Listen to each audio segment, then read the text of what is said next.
పరిశుద్ధుడవైన మా తండ్రి, పరలోకమందును భూలోకంలో ఉన్న మనుషులందరిలోనూ అందరిగా వ్యాపించి ఉన్న మా కన్న తండ్రి, మీకు స్తోత్రాలు చెల్లిస్తూ ఉన్నాం. మీరు ఈ లోకానికి పంపిన మీ వాక్యమైన మీ కుమారుణ్ణి ఎందరు అంగీకరిస్తారో వారందరూ మాత్రమే నీ పిల్లలు అవుతారని మీరు సెలవిచ్చి ఆ భాగ్యము మాకిచ్చినందుకు మీకు స్తోత్రాలు చెల్లిస్తూ ఉన్నాను. ఇంతవరకు ఎంతమందికైతే ఈ మాటలు అందలేదో, ఈ భాగ్యాన్ని, ఈ మేలును అందుకోలేదో వాళ్ళందరికీ ఈ మేలులను మేము అందించగలుగునట్లు, వారు అందుకోగలుగునట్లు మీ ఆత్మచేత మమ్మల్ని అందరినీ ముద్రించి మీ వాక్యపు వెలుగులో నడిపించమని ప్రార్థన చేస్తున్నాం. మా సొంత ఆలోచనలు కాకుండా, వాక్చాతుర్యంతో కాకుండా, దేవా నీ వాక్య ప్రకారంగానే నీ వాక్యాన్ని చదివి గ్రహించి వివరించి చెప్పగలిగే భాగ్యము మా అందరికీ, చిన్నలకి పెద్దలకి ఏ భేదము లేకుండా ఈ యొక్క మందిరాలకు వస్తున్న దేవా, చర్చెస్కి వస్తున్నటువంటి నీ పిల్లలందరికీ ఈ కృపను, ఈ భాగ్యాన్ని అందించుమని, ఈ మేలును అందుకోలేక దీన్ని మరో రకంగా భావించి మమ్మల్ని అందరినీ బాధిస్తున్నటువంటి మా సహోదరుల నిమిత్తం కూడా మేము ప్రార్థన చేస్తూ ఉన్నాం. దయగల మా దేవుడా, మేమంతా మీ కుటుంబంగా ఈ దేశం, ఈ ప్రపంచం అంతా వసుదైక కుటుంబంగా ఉండగలుగునట్లు, ఈ రాజ్య సువార్త సకల జనుల సాక్షార్థమై ప్రకటింపబడినట్లు సహాయము దయచేయమని, అపోస్తలుల బోధ, దేవా సహవాసము ఈరోజు కరువైపోతున్న ఈ దినాలలో దీన్ని పునరుద్ధరింపజేసి అనేకులకు అందించగలుగునట్లు సహాయము దయచేయమని సమస్తము మీకే స్తుతి స్తోత్రాలు చెల్లిస్తూ మా ప్రభువైన యేసుక్రీస్తు పేరటి ప్రార్థన మీకు సమర్పిస్తున్నాము మా పరమ తండ్రి, ఆమేన్. సర్వోన్నతుడైన దేవునికి, సర్వశక్తిమంతుడైన దేవునికి, సకలాశీర్వాదాలకు కారణభూతుడు, సర్వేశ్వరుడుగా, పరమేశ్వరుడుగా, పరమాత్ముడుగా కూడా సకల లోక ప్రజల చేత నిత్యము పూజలు, ప్రార్థనలు, యాచనలు అందుకుంటున్నటువంటి మహాదేవుడైన మన కన్న తండ్రికి, ఆయన ప్రియకుమారుడు, ఈ లోక రక్షకుడు, మనుషులందరికీ ప్రభువైన క్రీస్తు యేసు ద్వారా పరిశుద్ధాత్మ సహాయంతో వేవేల కృతజ్ఞతాస్తుతులు, స్తోత్రాలు సమర్పిస్తూ ఉన్నాను. ప్రభువైన యేసుక్రీస్తు నామములో బాప్తిస్వం పొంది ఆయన రక్తములో ప్రతిదినము తమ పాపాలను కడుక్కున్నటువంటి క్రైస్తవ జనాంగానికి ఆ రాజ్యాన్ని విస్తరింపచేయాలని ఆశపడి ఈ మాటలు వింటున్న మీ అందరికీ ప్రభువైన యేసుక్రీస్తు నామములోనే నా వందనాలు, శుభములు తెలియచేస్తూ ఉన్నాను. దేవుని కృపా మహదైశ్వర్యాన్ని బట్టి,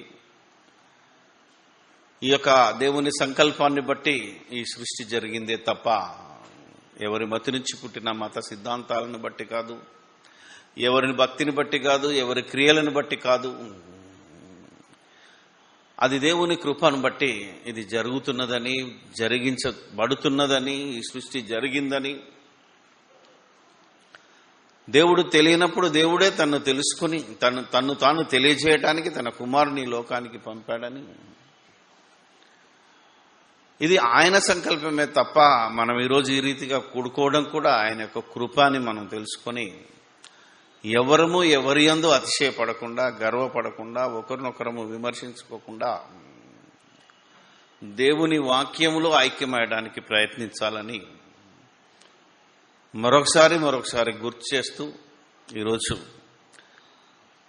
కరెంట్ అఫైర్ అంటే ఈరోజు మరి భారత సమాజంలో, ఇండియాలో ఒక సమస్య రగులుతూ ఉన్నది. ఈరోజు ఎలక్ట్రానిక్స్ మీడియా కావచ్చు, మామూలుగా ప్రజలందరి మధ్య నలుగుతున్న మాట ఏంటంటే ప్రజాస్వామ్యబద్ధంగా ఎన్నుకున్నటువంటి ఒక ప్రభుత్వం ప్రజల మనోభావాలకు వ్యతిరేకంగా వారి మత సిద్ధాంతాలను రుద్దే ప్రయత్నంలో బీఫ్ అంటే గోమాంసము తిన్న వారిని మరి చితగొట్టే కార్యక్రమము లేదా శిక్షించే కార్యక్రమము, ఆఖరికి చంపే కార్యక్రమం చేస్తున్న వారికి సపోర్టుగా ఉన్నట్టుగా ప్రజలందరూ విశ్వసిస్తున్న ఈ సందర్భంలో దేవుడు అందరికీ దేవుడు, కులానికో దేవుడు, మతానికో దేవుడు, ప్రాంతానికో దేవుడు లేడని ఈ దేశంలో ఉన్న వారందరూ చెబుతున్నా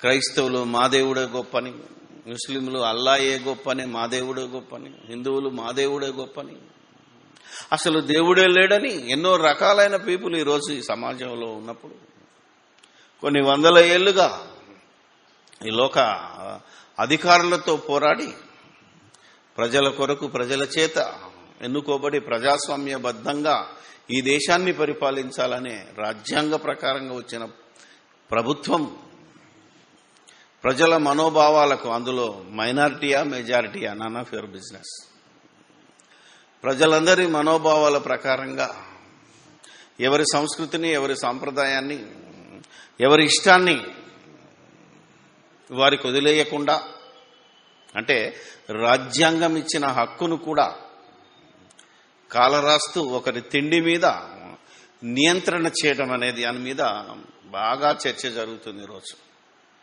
ఇటు పార్లమెంటులోనూ ఇటు రాష్ట్రాలలోనూ దాదాపు ఈ భారతదేశంలో 24 రాష్ట్రాలలో గోవధ నిషేధింపబడ్డది. గోవధ అనేది ఒక గోవుకు సంబంధించిందంటే ఆవు. ఈ గోవు మా మాత అని వారి మత సిద్ధాంత ప్రకారంగా నమ్మి దాన్ని వధించకూడదని అధికారంలో ఉన్న ప్రభుత్వాలు బ్యాన్ చేసినప్పుడు ఎవరైనా పొరపాటుగా దాన్ని వధిస్తే వాళ్లను ప్రభుత్వ పరంగా చట్టపరంగా శిక్షించకుండా సంఘ వ్యతిరేక శక్తులుగా ఉన్న మత పరమైన వ్యక్తులు వారిని చావగొట్టడం ఎంతవరకు వాస్తవమని ఈరోజు ప్రపంచంలో చర్చ జరుగుతుంది. Not only in India. ఆలోచిద్దాం మనం. ఎందుకంటే అసలు ఈ గోవధ, గోమాంసం అనే దాని గురించి మాట్లాడితే ఇంగ్లీష్లో బీఫ్ అన్నారు. బీఫ్ అనేసరికి ఇంకా బర్రె ఏదైనా రావచ్చు, ఎద్దు రావచ్చు, దున్నపోతు రావచ్చు, రకరకాలై వాటిని వదిలేశారు. ఓన్లీ గోవును మాత్రమే పవిత్రమైన జంతువుగా వాళ్ళు ఎంచుకున్నారు గనక వాళ్ళ యొక్క సిద్ధాంతాన్ని మనుషులందరి మీద రుద్దడం ఎంతవరకు సబబని ప్రతిరోజు టీవీల్లో పెద్ద పెద్ద చర్చలు జరుగుతున్నాయి. ముఖ్యంగా దానికి బాధితులైన వాళ్ళు భారతదేశంలో మొదట ఒక ముస్లింను చంపారు. ఢిల్లీ దగ్గర నాయుడు అఖ్లాక్ అనే అతన్ని. అసలు అది నిజంగా గోమాంసం కాదు. ఆ తర్వాత తెలిసిన అతను అప్పటికే చనిపోయినాడు. ముస్లింల మీద ఎందుకు పడ్డారు? ఎందుకయ్యా మీరు ఇది కౌ స్లాటరింగ్ చేస్తున్నారు, వాళ్ళ మాతను ఎందుకు చంపుతున్నారని ఒక ముస్లింని అడిగితే ఆడేమన్నాడు తెలుసా? వాళ్లకు మాత అయితే మాకైతే లేవు గోవులు, అవునా కదా, వాడు అమ్మితే మేము కొనుక్కొస్తున్నామంటే అసలు తల్లి నమ్మమని వాడికి ఎవడు చెప్పాడు అన్నాడు. అప్పుడు నిజంగా ఆలోచిస్తే ఎవడన్నా తల్లి నమ్ముకుంటాడా? పాలిచ్చినంత వరకు దాన్ని బాగా పాలు దాగి, పెరుగు దాగి, అవి దాగి, ఇవి దాగి, ఆఖరికి దానికి మూత్రం దాగి అది బక్కపలస కాగానే మరి కబేలాకి ఎందుకు అమ్ముతున్నాడు అని ఒక క్వశ్చన్ వేసినప్పుడు ఆన్సర్ లేదు. తల్లిని నువ్వు తల్లి అయితే నువ్వు ఇంట్లో ఉంచుకోవాలా, దానికి తల్లికి చేసినటువంటి దహన సంస్కారాలు చేయాలి. మరి సవంగానే రోడ్డు మీద పడేస్తున్నాడు. ఈ ప్రశ్నకు సమాధానం లేదు, ఎందుకంటే మెజారిటీ. కానీ ఈ యొక్క తిండి విషయంలో మనం ఆలోచించగలిగితే ఈవెన్ మన ఇండియాని తీసుకుంటే, భారత్ కాదు ఇండియా అని ఎందుకు అంటున్నాం అంటే ఏ దేశానికి లేవట, 2 పేర్లు ఇండియాకే ఉన్నాయి. వేరే భాషలో భారత్ అంటున్నారు, ఇంగ్లీష్కి వచ్చేసరికి ఇండియా అని ఎందుకు అంటున్నారంటే independent nation declared in August అని ఇంగ్లీష్ వాడు దానికి పెట్టిన పేరు. INDIA independent nation. ఐ అంటే ఇండిపెండెంట్, ఎన్ అంటే నేషన్, డి అంటే డిక్లేర్డ్, ఐ అంటే ఇన్, ఏ అంటే ఆగస్ట్. ఆలోచించండి. వేరే దేశాలకి ఈ పేర్లు, పాకిస్తాన్ అంటే పాకిస్తాన్, ఇటలీ అంటే ఇటలే, అన్నిటికీ అన్ని పేర్లు సేమ్ ఉంటాయి భాషలో. దీనికి మాత్రం మార్చింది ఎందుకంటే మనం ఈ ఆగస్టులో 1947లో ఇండిపెండెన్స్ తెచ్చుకున్నాం. ఈ ఇండిపెండెన్స్ కోసము ఓన్లీ మెజారిటీ హిందువులే పోరాడలేదు. ఇందులో అన్ని ప్రాంతాల వారు, అన్ని మతాల వారు, అన్ని కులాల వారు పోరాటం తెచ్చి ఇదొక ప్రజాస్వామ్యంగా ఉండాలి. ఎందుకంటే తరతరాల నుంచి, కొన్ని వందల సంవత్సరాల నుంచి ఒక ముస్లిం దాదాపు 400 సంవత్సరాల క్రితమే హైదరాబాద్ నుంచి పరిపాలించి వాళ్ళ రాజ్యం పరిపాలించారు. అంతకుముందు ఇది 7వ శతాబ్దంలో, అంతకుముందు ఈ ప్రపంచానికి పరిచయం అయింది ఇస్లాం. వారి తిండి అలవాట్లు అవి. క్రిస్టియానిటీ 1వ శతాబ్దంలో వచ్చింది. ఇండియన్ చరిత్ర ప్రకారంగా చూస్తే 1st సెంచరీలోనే ఇండియాకి వచ్చారు క్రైస్తవులు అని ఉంది. ఇండియాలో ఉన్నారు క్రైస్తవులని. ఆలోచించాలి మనం. అంటే అప్పటి నుంచే ఇండిపెండెంట్ ఇండియా రాకముందు చరిత్ర కనుక మీరు తెలుసుకుంటే, మనకి ఇండిపెండెన్స్ రాకముందు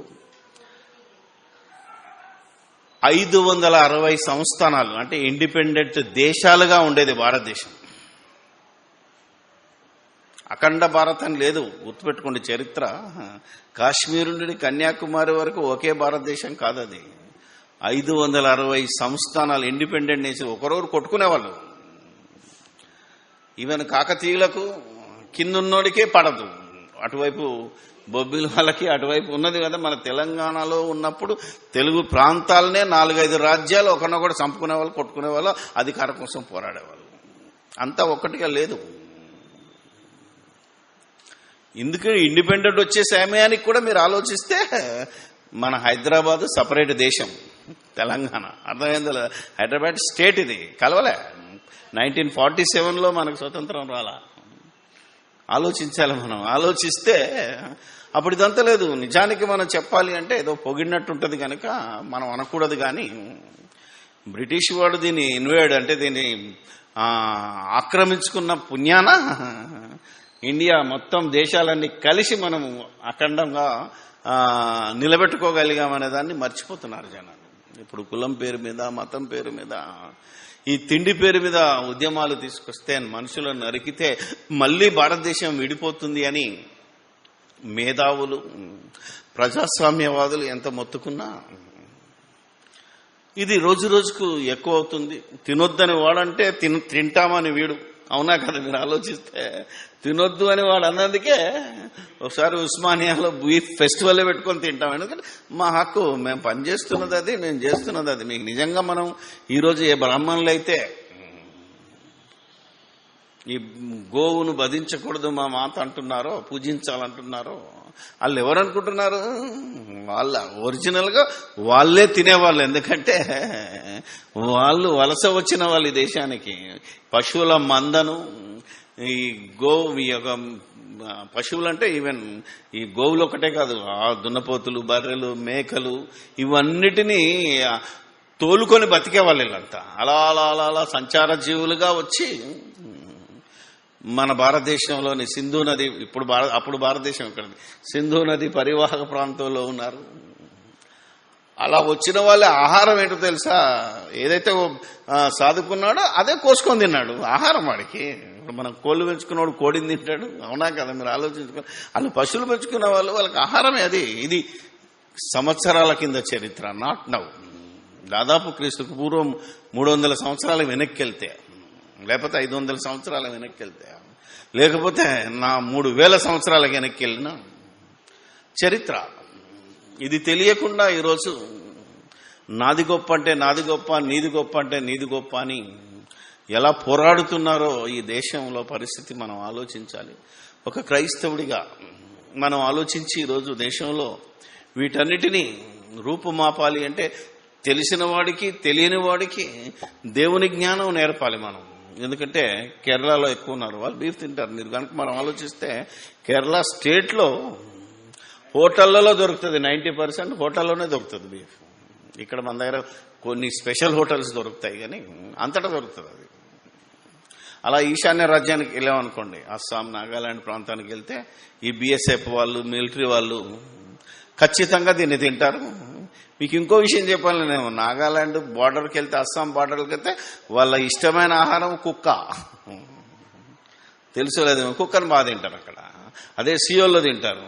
మీరు కనుక ఆలోచిస్తే ఫారెన్లో, అసలు విదేశాల్లో, దట్ ఈస్ ఇండియా ఈజ్ అని 1 crore పీపుల్, 750 కోట్లున్న జనాభాలో 100 కోట్ల మందిలో ఆల్రెడీ మైనారిటీస్ని, ముస్లింలు, క్రిస్టియన్స్ని, దళితుల్ని వీళ్ళందరినీ తీసేస్తే 60 కోట్లో 70 కోట్లో వెళ్తారు హిందువులు.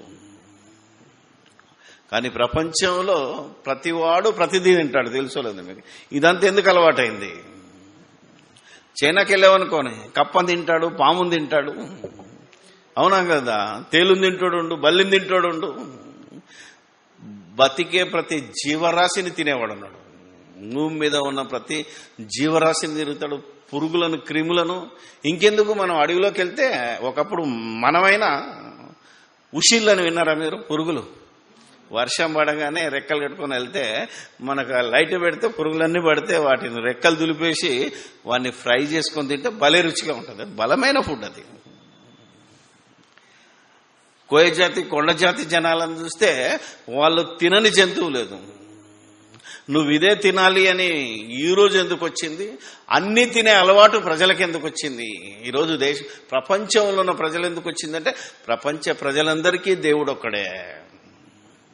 కాబట్టి ఆ దేవుడు ప్రపంచ ప్రజలతో ఏం మాట్లాడాడో, ప్రపంచ ప్రజలందరికీ క్రిస్టియానిటీ రాకముందు, ఇస్లాం రాకముందు, హిందుత్వ రాకముందు, అసలు ఏ జాతి, ఏ కులం, మతం, ఏ భేదము లేనప్పుడే సర్వ మానవాళికి దేవుడు ప్రారంభంలో ఇచ్చిన ఆజ్ఞలు గనక మనం ఆలోచిస్తే, ఆదికాండము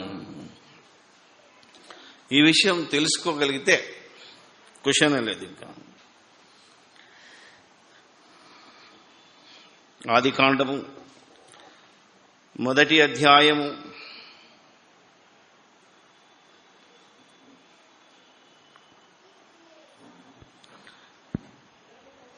28 నుంచి, దేవుడు వారిని ఆశీర్వదించెను. ఎట్లనగా, మీరు ఫలించి అభివృద్ధి పొంది విస్తరించి భూమిని నిండించి దానిని లోబర్చుకొనుడి, సముద్రపు చేపలను, ఆకాశ పక్షులను, భూమి మీద ప్రాకు ప్రతి జీవిని ఏలుడని దేవుడు వారితో చెప్పాను. అంటే ఈ ప్రపంచంలో ఉన్న జీవరాశులన్నిటి మీద మానవుడికి ఎందుకు అధికారం వచ్చింది?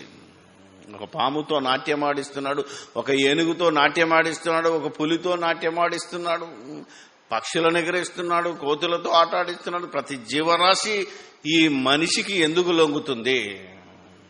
ఎద్దైనా, ఆవైనా, దున్నపోతైనా, అడవి దున్నైనా, whatever it may be, నీకంటే బలమైన వాటన్నిటితో నీవు సహవాసం చేసి వాటిని ఎందుకు లోబర్చుకున్నావో ఒక మానవుడిగా ఈరోజు ఆలోచించాలి. మత సిద్ధాంతంతో, మత మూర్ఖత్వంతో ఈరోజు పేపర్లు ఏమంటున్నాయంటే, ఈ యొక్క దీని మీద దీనికంటే తాలిబానులే నయం అనే పరిస్థితికి వెళ్తున్నదంటే, వాడు మూర్ఖంగా చేస్తున్నప్పుడు మనం మూర్ఖంగా ఉండకూడదనే ఆలోచన ఈ దేశంలో ఉన్న ప్రతి వాడికి రావాలి. ఎందుకంటే ఇది ప్రజాస్వామ్య దేశం.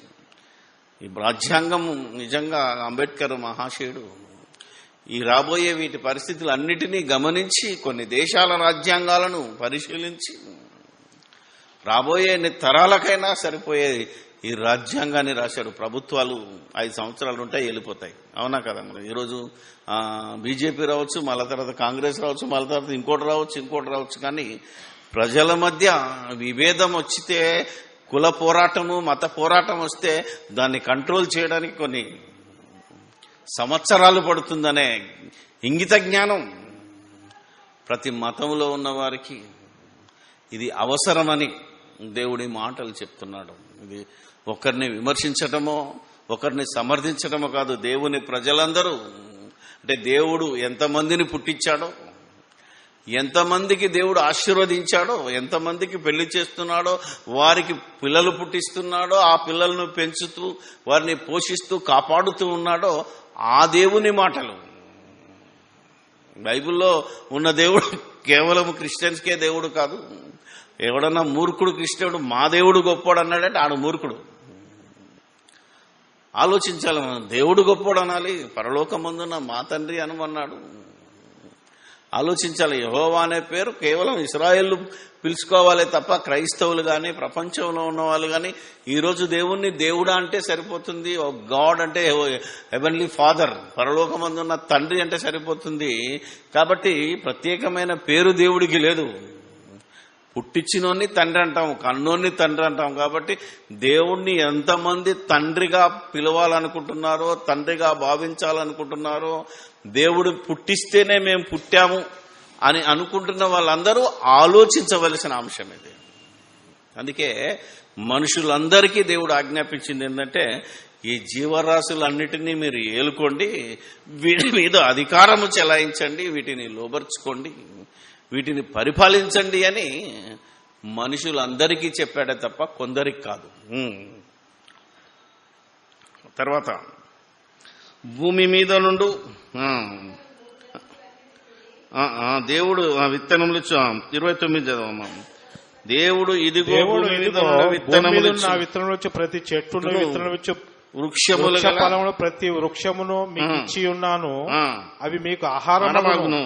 భూమి మీద నుండి జంతువులన్నిటినీ, ఆకాశ పక్షులన్నిటినీ, భూమి మీద ప్రాకు సమస్త జీవులను, పచ్చని చెట్లని ఆహారమగునని పలికెను. ఆ ప్రకారం ఆయను దేవుడు తాను చేసినది యావత్తు చూచినప్పుడు చాలా మంచిగా ఉండెను.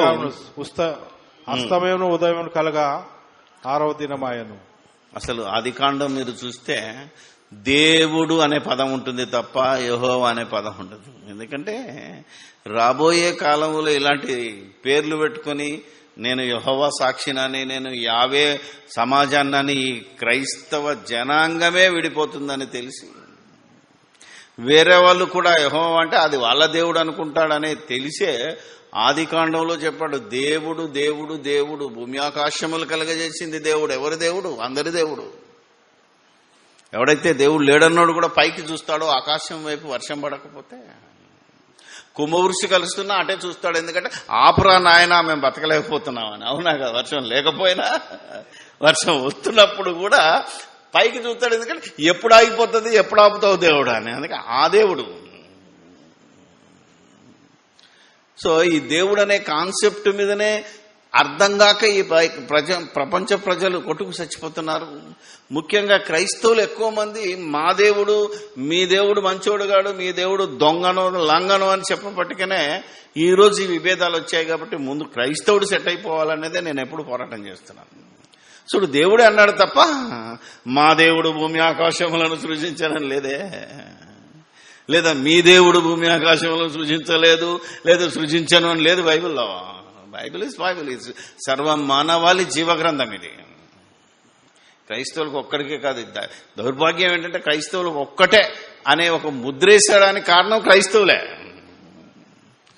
ఇశ్రాయేళ్ళది ఏదైతే ఉందో ఆ జాడ్యం ఇంకా మనకు వచ్చింది కనుక వాళ్ళు మా దేవుడు గొప్పోడన్న ఆ సిద్ధాంతమే వచ్చింది తప్ప అపోస్తలుల బోధ కానీ, ప్రారంభంలో ఉన్న బోధ కానీ ప్రపంచానికి అందలేదు.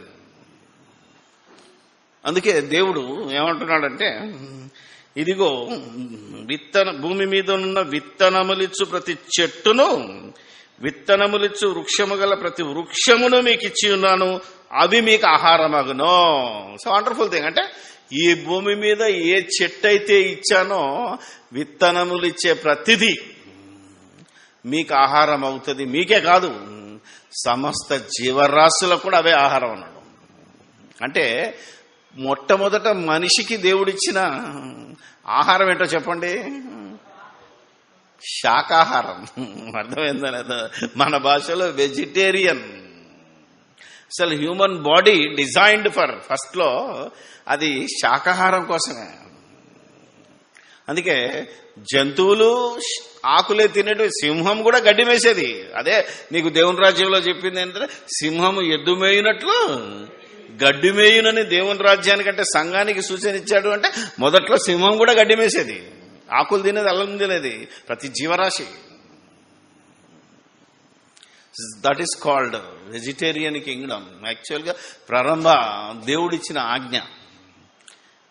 ఇప్పుడు మనం ఆలోచించండి ఎలా ఉంటుంది. ఇప్పుడు చెప్తున్నారు వెజిటేరియన్ అని. నో, అసలు సృష్టి ఆరంభంలోనే మనందరం వెజిటేరియన్ అవ్వాలని దేవుడు జీవరాశులన్నీ, నాట్ ఓన్లీ హ్యూమన్ బీయింగ్స్, పచ్చని చెట్లన్నిటినీ మీకు ఆహారం అంటే ఇందులో ఏ ఆకు తిన్నా నీకు నో ప్రాబ్లం అన్నాడంటే ఆలోచించండి. కాకపోతే విత్తనములిచ్చేవి అనే మాట ఒకటి ఉన్నది కనుక కొన్ని కొన్ని మొక్కలు విత్తనాలు ఇవ్వవు. అలాంటివి మనం తినకూడదు. గడ్డికి విత్తనాలు ఉన్నాయా? ఉన్నాయా? చూసారు ఎప్పుడన్నా? నువ్వు గడ్డి తినకూడదు అంతే. అర్థమైందా లేదా? ఆలోచిస్తే నువ్వు గడ్డి తిన, పశువులు తినాలా ఆలోచించగలిగితే. కానీ ఎవడన్నా లంచాలకు మరిగో అవన్నీ ఇస్తే ఏమంటారు అని, నానా గడ్డి తిన్నాడంటే తినకూడదు తిన్నాడు కాబట్టి ఇటు గడ్డి తిన్నాడు అంటాడు. తెలుసా మీకు? ఆలోచిస్తే అర్థం ఉంటుంది, లేకపోతే అర్థం కాదు మనకు. Simple thing. సో దేవుడు ప్రారంభంలో మనకిచ్చిన స్వాతంత్రం ఇది. కాకపోతే ఆ తర్వాతనే వచ్చింది. ఎప్పుడైతే సాతాను రంగప్రవేశం చేసి దేవుని చిత్తానికి వ్యతిరేకంగా మనిషి చేత పాపం చేయించిందో, ఆ తరువాత భూమి దానిలోని వస్తువులన్నీ మనిషి కంటికి రమ్యంగా చూడడం ప్రారంభమైందో, ఆ తర్వాత పుట్టిన పిల్లలు కయ్యను హేబేలు ఎప్పుడైతే కొట్టుకు చచ్చిపోయారో, అతని రక్తము భూమిలో నుంచి ఎలా మొరపెట్టిందో ఆ అధ్యాయాలను చూసినప్పుడు, ఆ తర్వాత 6వ అధ్యాయానికి వచ్చేసరికి దేవుడు ఈ నరులను సృష్టించినందుకు చాలా సంతాపం నొందాడు. వీళ్ళ పాపము ఇక నేను భరించలేను, వీళ్ళను నాశనం చేస్తాననే గొప్ప ఐడియాకి వచ్చాడు. అంటే గొప్ప తలనొప్పిని తగ్గించుకోవడానికి వచ్చాడు. అప్పటికి వీళ్ళు ఏమేం చేస్తున్నారో దేవునికి అని తెలిసిపోయినాయి. కాబట్టి వాళ్ళందరినీ నాశనం చేస్తాను, మనుషులందరినీ నాశనం చేస్తాను. కానీ ఆయన సంకల్పం ఒకటి ఉంది, నీతిమంతులను కాపాడాలి. అప్పుడు ఇప్పుడు ఎప్పుడు. కాబట్టి నీతిమంతుడైన నోవాహు కుటుంబాన్ని కాపాడాలి. ఎందుకంటే ఎప్పుడైతే ఆదాము హవ్వలు చెడిపోతారో అని దేవునికి ముందే తెలుసు. ఇప్పుడు బాబు చూపించినట్టు నువ్వేం చేస్తావో, నీ నడక, నీ పడక, నీ ఆలోచన అని దేవునికి ముందే తెలుసు. కాబట్టి ఆదాము ఏం చేస్తాడో కూడా దేవునికి తెలుసు, అవ్వేం చేస్తాడో ముందే తెలుసు. కనుకనే జగత్తు పునాది వేయబడక ముందే క్రీస్తుని ఏర్పాటు చేశాడు మన పాప పరిహారార్థం నిమిత్తం. ఇప్పుడు కాదు, ఏదో ఆదాము తప్పు చేసినప్పుడు వెంటనే రెమెడీ కోసం యేసుని నియమించలేదు. యేసు ఎప్పుడు రావాలో, అందుకే యెహోవా ఏర్పాటు చేసిన దినము క్రీస్తు మరణ దినం.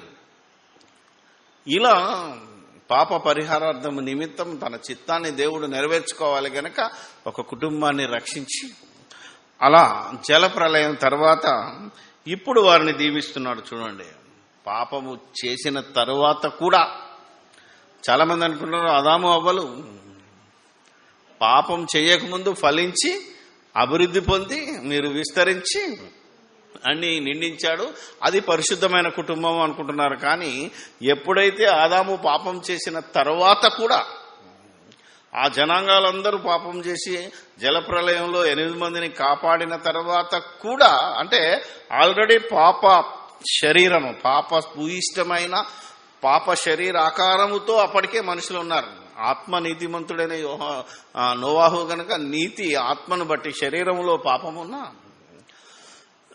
మరలా దేవుడు వారిని ఆశీర్వదిస్తున్నాడు. అంటే పుట్టబోయే పిల్లలు ఆత్మ సంబంధులు. ఆత్మ పరిశుద్ధమైనది, పవిత్రమైనది గనక దేవుడిచ్చే బహుమానము పవిత్రమైనదే. పుట్టుకతో ఎవడు పాపి కాడు. అక్కడి నుంచి కూడా మనం ఆలోచించాలి. గనక 9వ అధ్యాయానికి వచ్చేసరికి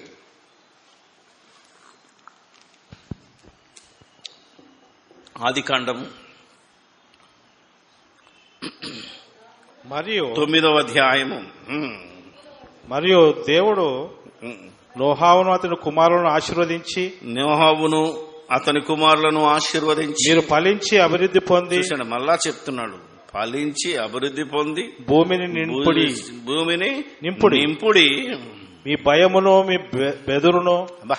ఇప్పుడు చూసారా, వాటిని లోబరుచుకోండి అని ఒక మాట చెప్పాడు. అప్పుడు ఇప్పుడేమంటున్నాడు, ఇక మీకు అవి భయపడతాయి అంటే మీకు వాటికి వైరం వచ్చేసింది.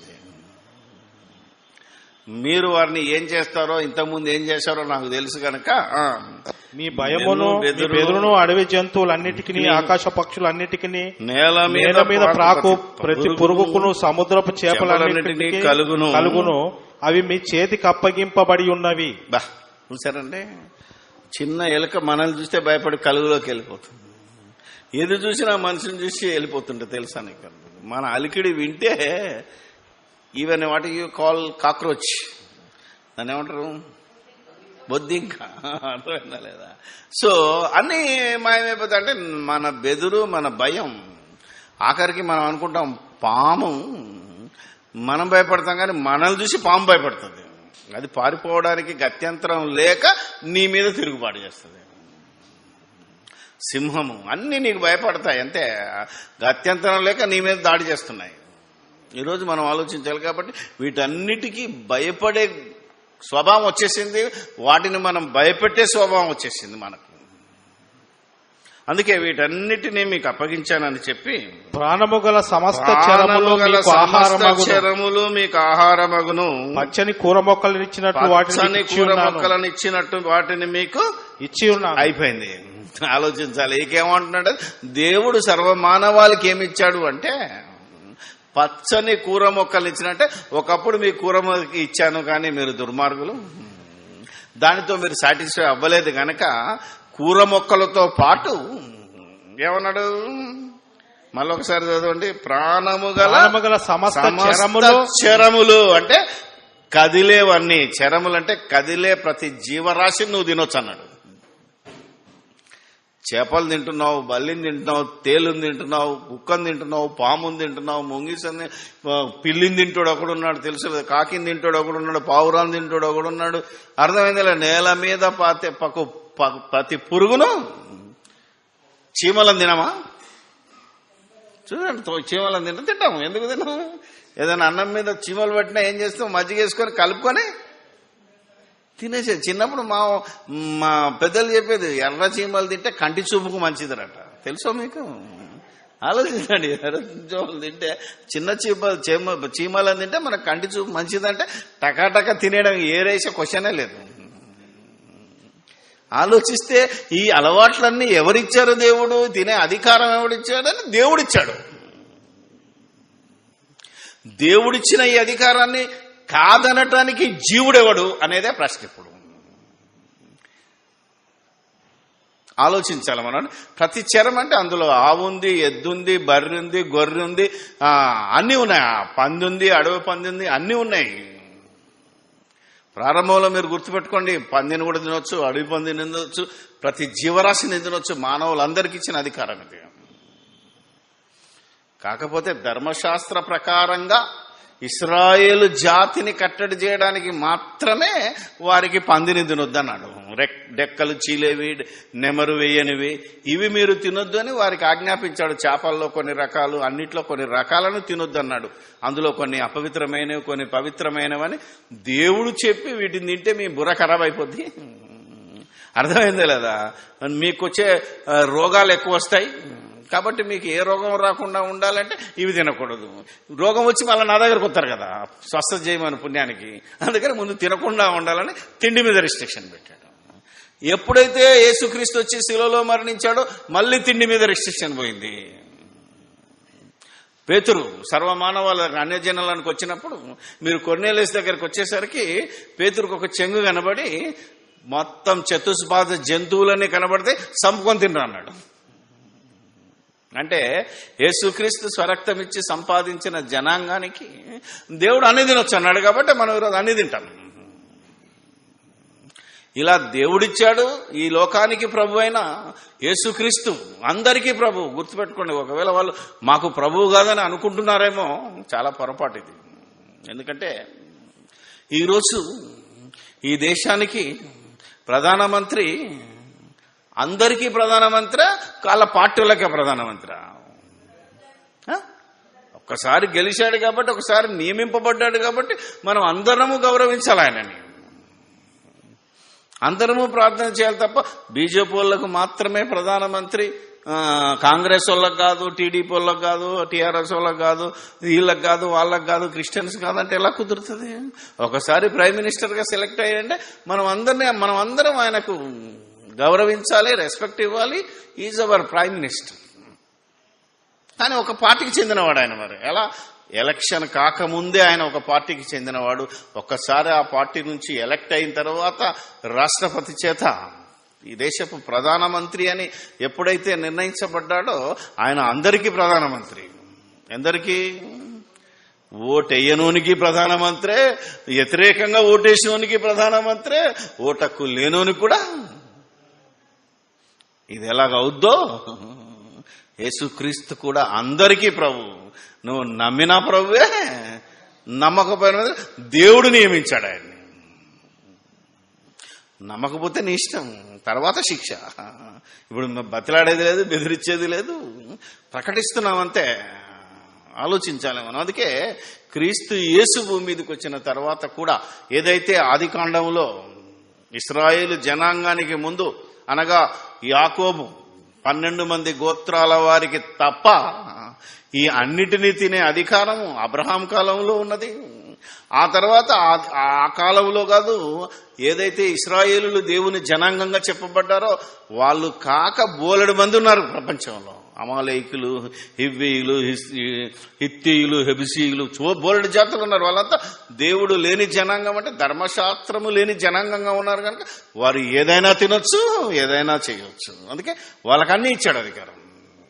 ఏదైతే నోవహు కుటుంబానికి ఇవ్వబడిన ఏదైతే ఆజ్ఞ ఉందో, ఆ ఆశీర్వాదం ఉందో, ఇది ప్రపంచ మానవాళికి చెందింది. పాపం చేసిన జనాంగాన్ని కాపాడాలని ఒక ధర్మశాస్త్రం ద్వారా ఇచ్చినప్పుడు మాత్రమే తిండి మీద రెస్ట్రిక్షన్ ఉంది. వాళ్లకు గోవే, ఎందుకంటే యూదులు కూడా సంచార జాతే, కానీ వాళ్ళు ఎక్కువ తినేది అదే. ఈరోజు ఎవడన్నా క్రైస్తవుడు మూర్ఖంగా వాదించకూడదు, ఇశ్రాయేల్ తిన్నారు నేను తింటాడు కాదు. ఇశ్రాయేల్ వేరే, నువ్వు వేరే. కానీ క్రీస్తు నీకు ఇచ్చిన అధికారాన్ని బట్టి మాట్లాడాలి. ఇప్పుడు మనం క్రీస్తు సిలువ వేయబడిన క్రీస్తు అన్యజనుల దగ్గరికి ఇశ్రాయేలుని పంపుతూ, ఇక నువ్వు ఇశ్రాయేలుడివి, ఆ జంతువులను ఈ జంతువులను, ఇది అసహ్యమైంది, ఇది నిషేధింపబడింది అనుకుంటున్నావు, అవన్నీ ఎత్తేసాను రూల్స్. ఇప్పుడు ఇశ్రాయేలుడు తినొచ్చు, అన్యుడు తినొచ్చు, అన్యుడిలో నుంచి వచ్చిన క్రైస్తవుడు తినొచ్చు. ప్రపంచ మానవాళి సమస్త జీవరాశులను తినొచ్చు, సమస్త పురుగులను తినొచ్చు, సమస్త అచర జీవరాశులు అంటే నడిచే వాటిని, నడవని వాటిని. నడవంటే చెట్లలో కూడా జీవం ఉంది కనుక చాలా మంది మాట్లాడుతుంటారు జీవహింస చేయరాదు, అమాయకులు.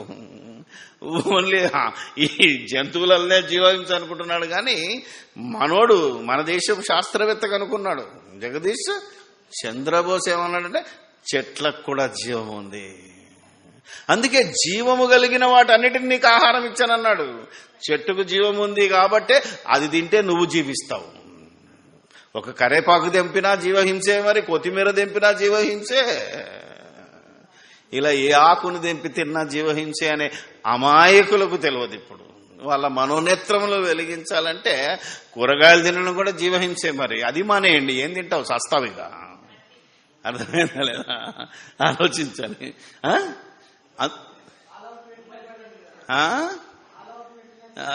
ఆలోచించాలి మనం.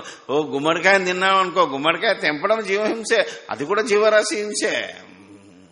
అందుకని ఏదైనా తినొచ్చని ఆ దేవాతి దేవుడు, మహాదేవుడు ఎవరైతే కీర్తిస్తున్నారో, ఎవరైతే పూజిస్తున్నారో ఆ దేవుడు ఈ జీవుడికి స్వతంత్రం ఇచ్చాడు. దేవుడి పేరు మీద జీవులను, ఒక గోవును రక్షించండి అని దేవుని స్వరూపంలో మనిషిని చంపడం ఎంత అన్యాయమో, అక్రమమో ఒకసారి ఆలోచన చేయాలి.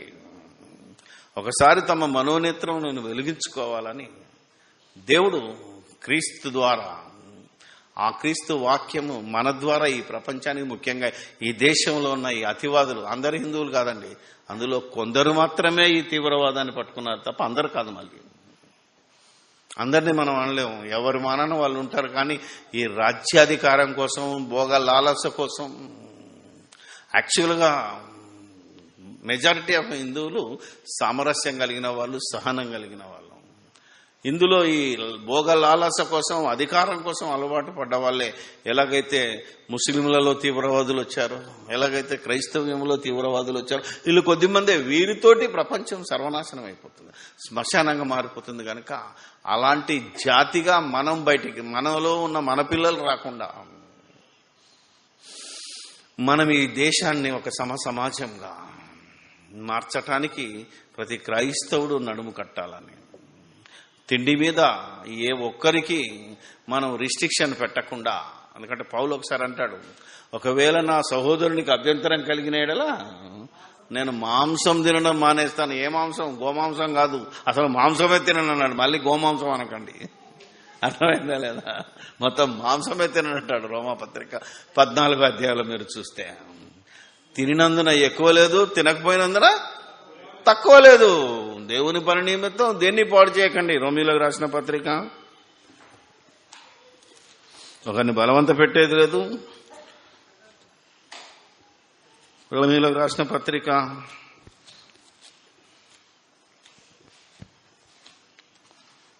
14వ అధ్యాయం 20వ వచనం నుండి, భోజనము నిమిత్తము దేవుని పనిని పాడు చేయకండి. సమస్త పదార్థములు పవిత్రములే గాని అనుమానముతో తినువానికి అది దోషం. అర్థమైంది లేదా? గోవు పవిత్ర జంతువు, మరి బర్రె అపవిత్ర జంతువు అన్నోడికి మనం ఏం చేయలేం. అర్థమైంది లేదా? దానికి ఎంత వాల్యూ ఉందో దీనికంతే వాల్యూ ఉంది. కుక్కకెంత వాల్యూ ఉందో దాని బతుకులో నీకు మేకకంతే వాల్యూ ఉంది. మేక చేయని పని కుక్క చేస్తుంది. ఇంకో కుక్కను మనం ఏదో అంటుంటాం, అవునా కదా? మీరు ఆలోచించాలి. అది విశ్వాసంలో ఉన్న జంతువు. నేనేం తక్కువ అంటే నువ్వేం చేస్తావు? ఆలోచించాలి. ఏది అపవిత్రమా, ఏది పవిత్రం అనేది లేదు ఇప్పుడు. అందుకే చెప్తున్నాడు, మాంసం తినుట గాని ద్రాక్షారసం తాగుట గాని నీ సహోదరునికి గడ్డము కలగజేయనది మరేదియో గాని మానివేట మంచిది. నీకున్న విశ్వాసము దేవుని ఎదుట నీ మట్టికే ఉంచుకొనుము. తాను సమ్మతించిన విషయంలో తనకు తానే తీర్పు తీర్చుకొననివాడు ధన్యుడు. అనుమానించువాడు తినని ఎడల విశ్వాసము లేకుండా తినును. ఇది ఎక్కడుంది మరి? మరొకసారి ఆలోచిద్దాం. కొరింథీయులకు రాసిన పత్రిక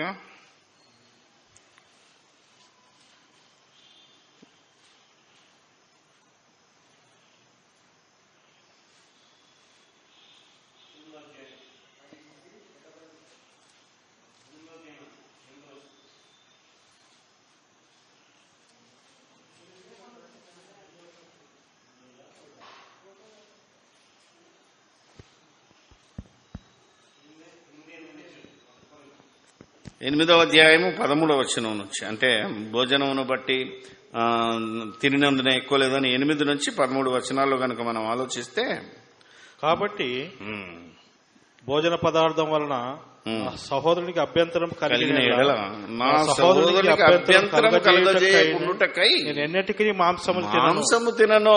ఇట్ ఇస్ మీట్ అన్నాడు. మొత్తం మీట్ వేరు, నువ్వు అనుకుంటున్న బీఫ్ వేరు. ఏదో పేర్లు పెట్టారు, అది మీటే ఇది మీటే. తెలుగు కల్లోడు ఇది బీఫ్, అది వాడు ఎవడైతే తెలుగు కల్లోడు ఏదైతే ఈ చదువుకున్నాడో మనకంటే ముందు మనల్ని బానిసలుగా పెట్టాడో భారతదేశంలో, ఈ దళితుల్ని కానీ వేరే వాళ్ళని కానీ శూద్రులుగా ఎస్సీ బీసీ మైనార్టీలను అణగదొక్కాలని తెలుగు కల్లోడు పెట్టాడో వాడు 2 పేర్లు పెట్టాడు. కానీ ఒరిజినల్గా ఏదైనా మీటే, మాంసం.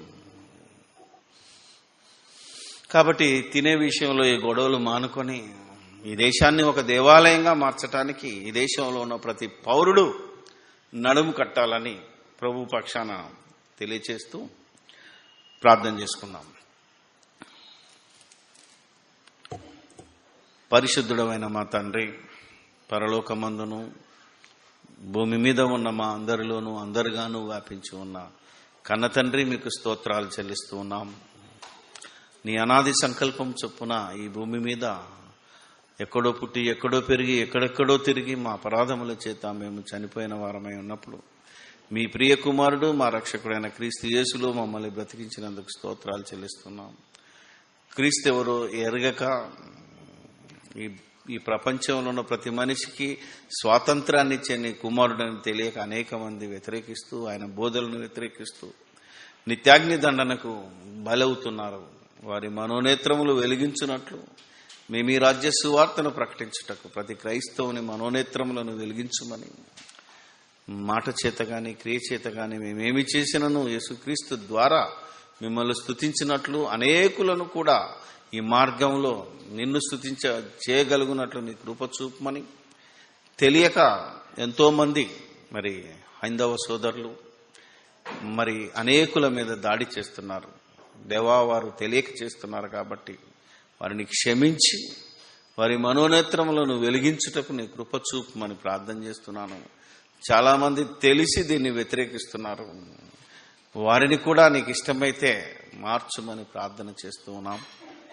సమస్తము మీకే స్తుతి స్తోత్రాలు చెల్లిస్తూ మేము మళ్ళీ కలుసుకునేంత వరకు మమ్మల్ని అందరినీ మీ చేతికి అప్పగించుకుంటూ మా ప్రభువైన యేసుక్రీస్తు పేరట ఈ ప్రార్థన మీకు సమర్పిస్తున్నాము, మా పరమ తండ్రి.